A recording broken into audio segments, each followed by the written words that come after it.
Hi, Dr. Shook here. I'd like to welcome you to this 7-part video series on how you can prevent hair loss with Hashimoto's or hypothyroidism. And in particular, if you understand this material that I'm going to teach you guys, you can even support hair regrowth, okay? Because we're going to look at the mechanisms, the physiology, and the things that are actually contributing to you not being able to grow hair or to cause you to lose your hair. So the first thing that I want to do in this video, I'm going to give you the first tip to help you to prevent hair loss or even help with regrowth, okay? So tip number one, and this is something that you don't want to neglect and that you always want to be thinking about with any problem that you're having.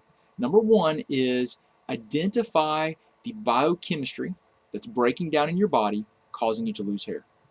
Okay, seems simple enough, but I see people all the time that come into my office that are taking a ton of things that aren't going to make any difference with their hair loss. And I'm going to explain to you in some other videos why that is, because the mechanism has not been identified properly. Okay, so women that are hypothyroid, I see very frequently two categories, two groups of women that come into my office that are most likely to be taking more thyroid hormone than they need. Okay, these are women that are losing their hair and that cannot lose weight. Okay, the reason for that is because they're they're I see this all the time. They're eating, or they have tried to eat a low-calorie diet. They've tried to exercise, and they're taking their thyroid hormone, and they do that for a month, and they don't lose any weight, or they lose a pound or something. Right? It's ridiculous. They're like, I'm being very active. I'm exercising. I'm restricting calories, and I'm taking my thyroid hormone, and I can't lose weight. So in their mind, because they don't have exposure to a lot of this information I'm going to teach you guys, they think that it is because they don't have enough thyroid hormone. So they go to their doctor, and their doctor may check TSH. A lot of times they don't check other hormones, and sometimes they'll make decisions off of that. Sometimes they'll prescribe it without your TSH really being off. If you just, I'm not exaggerating a bit. I've seen in these anti-aging clinics, in the anti-aging market, they'll just prescribe thyroid hormone to help people lose weight, regardless if they really need it or not. And I am not exaggerating a bit. They're just, it's quite frankly crazy.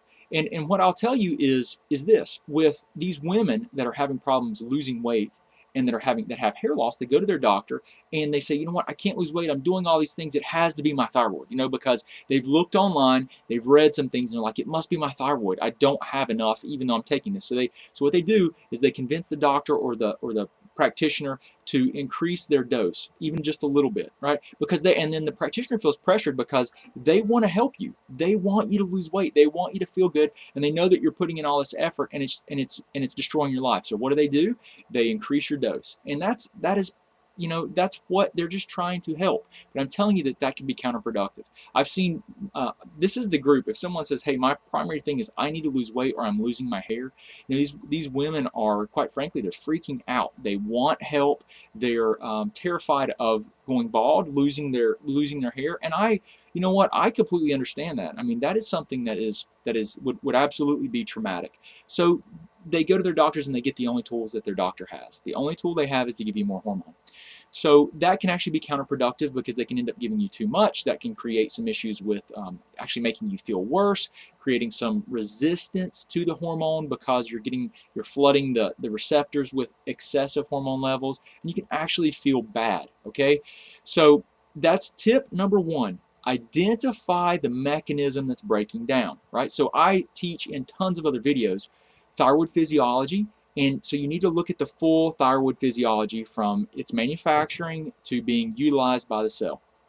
If you're autoimmune, then you have to look at these inflammatory components. You have to look at cortisol. You got to look at some other things. You got to look at digestion, absorption. You got to look at some other things that are going on that can affect the thyroid physiology, or maybe your hair loss isn't related to the thyroid at all. That's what I'm going to talk about in great detail in the next few videos. Okay, so number one, identify the mechanism that's causing the hair loss.